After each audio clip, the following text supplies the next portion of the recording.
मला सांगा, जनावरांचे वैरण खाण्याबाबतीत काय तुमचा अनुभव आहे? वैरण काय नाही, वैरण कसली पण असू द्या त्यांनी खात्यात. वाळला सुका चारा असू द्या, वाला चारा असू द्या, वैरण भरपूर खात्यात, पाणी भरपूर देतात. त्याच्यामुळे आजारी पडायचं प्रमाण कमी आहे. पहिले तुम्ही हाही चारा होता तरी पण क्वालिटी लागायची नाही, क्वालिटी लागते. आणि हाही चारा ठेवून सुद्धा त्यांची अशी तब्येत नसायची. हो. म्हणजे सेम पहिलं आहे, फक्त ह्याच्यात बदल फक्त तुम्ही मिल्क चार्जर हो, केलाय, फक्त. तरी सुद्धा तुम्हाला इतकी जबरदस्त सगळं ह्याच्यामध्ये हे भेटलेलं आहे. आणि आता एवढी जनावर असून एक माशी आहे. हो.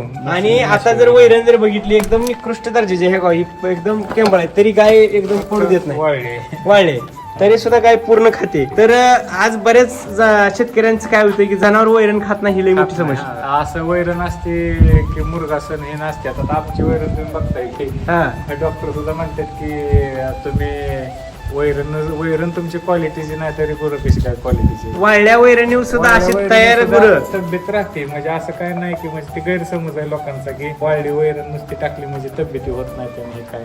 तुमच्या समोर आहे आता वैरण पण तुम्ही बघताय समोर वाळलीच आहे एकदम वाळल्या. आणि ती गाय आवडीने खाते. आता बघा लगे उठली का वैरण खाय चालू केली आहे.